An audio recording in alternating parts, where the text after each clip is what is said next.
My friends, I am a 3D artist and a game designer. That is kind of what I bill myself creatively as at this moment. That is subject to change at any point. I don't really think it's going to change. I'm pretty comfortable pursuing these mediums. There are other things I'd like to try and do. I'd like to try and write more books. I'd like to get more into web design. I'd like to get more into general programming. I'd love to start coding in Python more. I keep saying I'm going to start doing that, and I just never find the fucking time. Sorry, Munchie, I failed you. We were coding boys for a while there, but goddamn, I just have too much on my plate, I guess.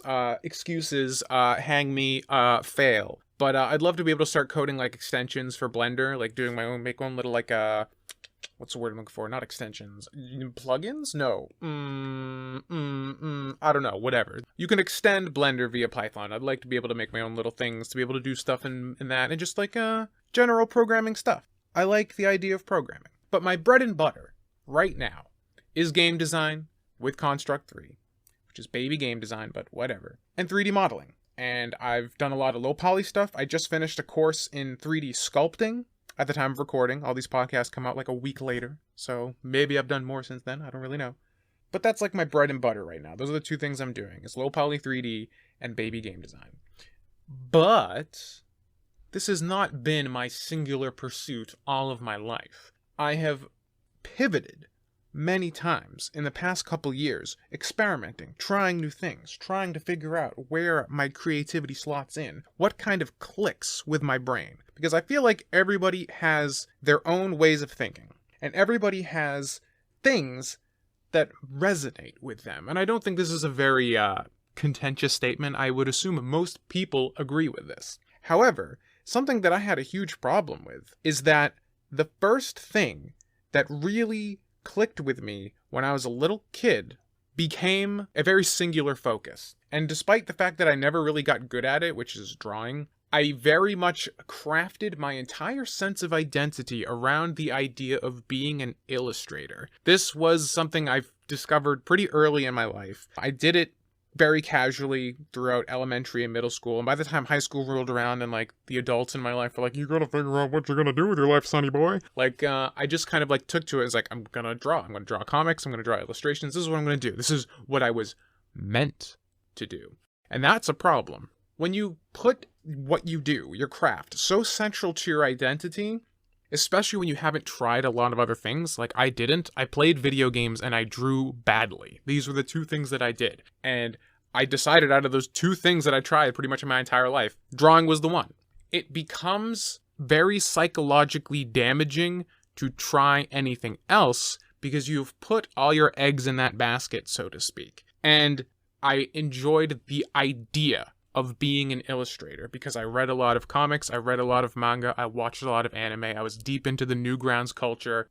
The prestige, the idea of being an illustrator was very romantic in my own mind. And so that was what I really latched onto, not the process of doing illustration. I didn't have any talent for illustration. I didn't have any skills in illustration. Illustration was not a skill that came naturally to me. The chicken scratch drawings that I can do to this day is just a result of being too stupid to quit.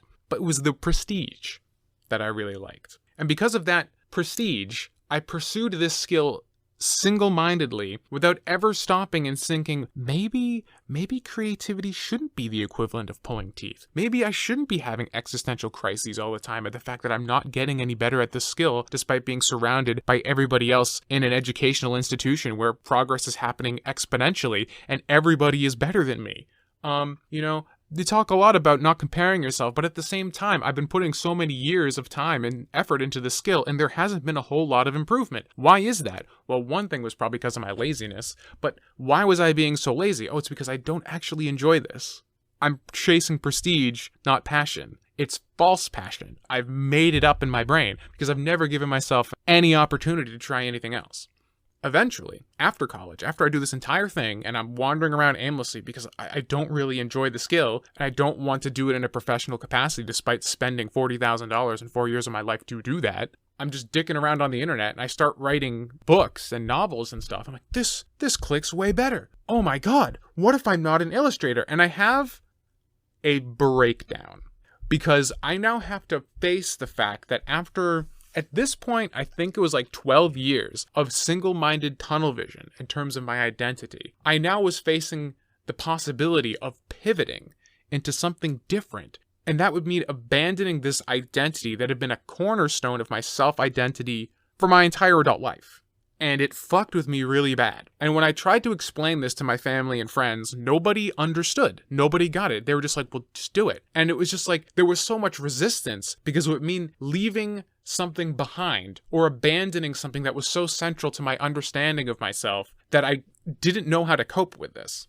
Once I got over it, I realized even writing wasn't the answer. So I started exploring other things, and I landed on 3D, and 3D was the thing that I really enjoyed. And like looking back on it, there were a lot of mediums like video games and, you know, me looking up to M. Strange, who did a lot of 3D stuff that like really captured my imagination. But because I had been so locked into that mode of I'm an illustrator, I never gave myself the opportunity to really explore those things because I was so tunnel vision on this other thing. I appreciated it as a consumer, but never gave myself the opportunity to think maybe I could create that. Once the wall was broken down, I pivoted all the time and started a bunch of different things, which is why it was so easy for me to stop doing 3D for a year, try out game dev and see how that worked. And I really like that too. So it's just like, what am I trying to prove here? My point is that don't be afraid to pivot, you know, because I think a lot of the pressure, especially now on social media, when we're projecting everything that we're doing, it feels like a failure. That's why I was so fucking scared of changing, because it felt like a failure. I was projecting myself as being an illustrator, and all of a sudden I'm just going to say I'm going to stop illustrating. But like, it's not a failure to pivot. It's a recognition that there are other options. There are other avenues available for you to take. And it's not wrong to explore those paths. Even if you're balls deep into something else, it's not wrong to make a change. And this obviously applies to anything, not just art. Like, you can change careers if you want to. Like, that's obviously much more difficult to do because you have all your finances and stuff built into that. But like, we're always evolving. We're always changing. We're always learning new things about ourselves. And if we keep exposing ourselves to new concepts and new ideas and new ways of self-expression, if that's something that you're very passionate about, you can surprise yourself with things that you didn't really know that you would enjoy that you actually end up enjoying. Like, for instance, I just finished that sculpting course. I was pretty dead set on low poly, and while I still prefer the low poly aesthetic to sculpting was pretty fun. Maybe I'll do more sculpting. I don't know. You know, I'll just add it to my list of a bajillion things I want to do. I guess the downside to pivoting is that if you pivot too much, you realize there's a bajillion things you want to do. So, you know, that golden mean, don't get too crazy with it, but don't be afraid of taking what might be perceived as a loss. I think I mentioned this in a previous podcast. To change your perspective, to change what you're doing, to try something new. You might surprise yourself. And that's what I did, and I'm all the better for it. And I don't know. Don't be like old me, be like current me. Current me is better. Or maybe just don't be like me at all. It's up to you. Hey, thanks for listening to this episode of the Hyperbolic Whine Chamber. In addition to doing podcasts, I also make a bunch of 3D models and animations, which you can check out at twitter.com/TommyOliverSays. I'm also making a video game called Azumi and the Vertical Slice, and I have a simple game out right now called Ninja Suffering. You can check those out linked on said Twitter profile. If you want to help support the show and keep me making it and keeping it ad-free, you can check out patreon.com/polystation2 or subscribestar.com/TomOliver. Patrons have access to over 70 bonus podcasts, so if you like this podcast and want more right now, that's the place to do it. Thanks again for listening. This podcast updates 3 days a week, ideally, Monday, Wednesday, Friday, so feel free to subscribe on your preferred platform so you can catch new episodes as they come out. And patrons get episodes a week early. That's all I got for now. Have a good one.